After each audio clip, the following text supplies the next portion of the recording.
Hasil imbang tanpa gol pada laga leg pertama semifinal Piala AFF 2022 antara timnas Indonesia versus Vietnam dianggap menguntungkan skuad Garuda. Dan berikut akan ada skenario di mana timnas Indonesia bisa lolos ke babak final Piala AFF 2022.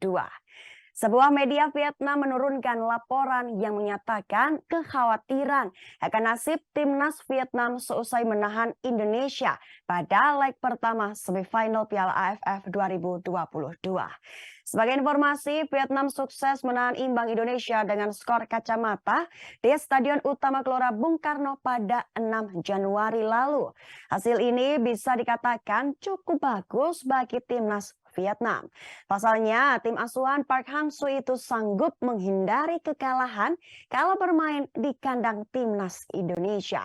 Sehingga Vietnam hanya perlu meraih kemenangan pada laga leg kedua yang digelar di Stadion My Dinh, Vietnam pada Senin 9 Januari mendatang.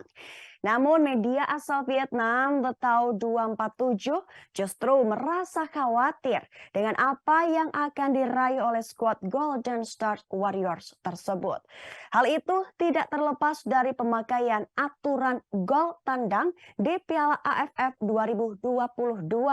Dengan aturan ini, timnas Indonesia memiliki peluang yang cukup besar untuk mengamankan tiket babak final.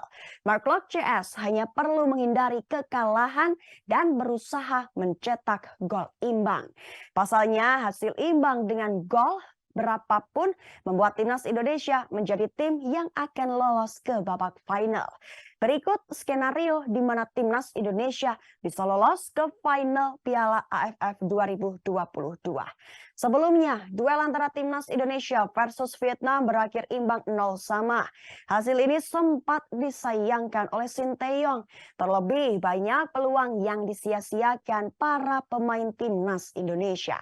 Sementara itu, kini Indonesia masih memiliki peluang yang cukup besar untuk mengamankan tiket final. Hal tersebut tidak terlepas dari keberhasilan Nadeo Argawinata menjaga gawangnya untuk tidak kebobolan. Pasalnya, fase semifinal dan final Piala AFF 2022 menggunakan aturan gol tandang. Timnas Indonesia hanya perlu meraih kemenangan atas Vietnam pada leg kedua dengan skor berapapun. Hasil imbang juga mengantarkan Mark Locke CS melaju ke babak final. Namun dengan catatan bahwa timnas Indonesia harus tetap mencetak gol. Skenarionya, pertama, timnas Indonesia bisa melaju ke final jika berhasil meraih kemenangan atas Vietnam. Timnas Indonesia bisa lolos ke final seandainya bermain imbang 1-1 atau seterusnya melawan Vietnam. Ketiga, timnas Indonesia mampu menembus final apabila bermain imbang 0-0 di waktu normal, lalu dapat menuntaskan laga dengan kemenangan pada babak extra time atau adu penalti. Sebagai informasi, leg kedua antara timnas Indonesia versus Vietnam dijadwalkan terlaksana pada Senin 9 Januari di Stadion My Dinh, Vietnam. Terima kasih sudah nonton. Jangan lupa like, subscribe, dan share ya.